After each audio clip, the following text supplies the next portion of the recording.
એ વિમલ શાહ વાણીએ થતી દરિયાની અંદર જહાજ નાખેલો અને દરિયાની અંદર તોફાન આવ્યું અને તદી વિમલ શાહ વાણીએ પોતાના 24 તીર્થંકર કેવરાય એ મહાવીર સ્વામી પારસનાથ અજીતનાથ 24 ને યાદ કર્યા ત્યારે એકે બસાવવા માટે ના આવ્યો અને તદી આબુના પહાડ માથે બેઠી ભગવતી અંબાની ઉપર નજર પડી હે માં અંબા આજ તું બચાવે તો છે નકા પૂરું થાય છે અને મનોમન માનતા મને કે માં આજ તું જો બચાવે તો આબુના પહાડ માથે શિખરબંધ તારું દેવળ કરાવીશ એવી પોતે મનતા મનીને આ બાજુ કીધું કે અહીંયાના ભાવથી જોકરો હાકલો ઢીંગલો સિધરા તણો ધૂણે માતાજીને કરું દરિયાના લોટ થઈ સ્વાન થઈ ગયા વિમલ શાહ વાણીઓ ઘરે આવ્યો પણ પોતાની માનતા થઈ ભૂલી ગયો અને એમાં એકની સાથે રાતે સપનાની અંદર ભગવતી અંબા દંડે ગઢ વંકી અંબા પત દેવ છત્રાપત તુજ કરે નત સેવ બિરાજી આબુ પહાડ આય બીજ સગતીએ ખેદાય દાનવ શીશ સપના બાવીને કીધું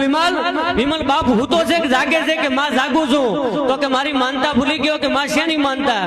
કે બાપ કદી દરિયાના લોટ શાંત કરવામાં ખૂબ મહેનત પડી હો કે માં ઈ તો મારા મહાવીર સ્વામી પારસનાથ પ્રભુએ કે દરિયાના લોટ શાંત કર્યા હતા કે એમ કે હા તો તારા પારસનાથ પ્રભુ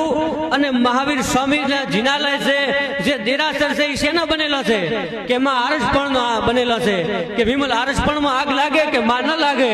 તો કાલે હવારના દી ઉજે તો તારા પારસનાથ સ્વામી મહાવીર સ્વામીને જિનાલય ભડકે બાળું તો મનને અંબા આવી હતી અને બે ઝાડ મંડી આગ લાગવા એમ કેવડા કે એક રાતની અંદર 365 દેરાસર દેવળ આખે આખો જૈનોના મંદિર માતાજી ભગવતી હળગાવીનો છે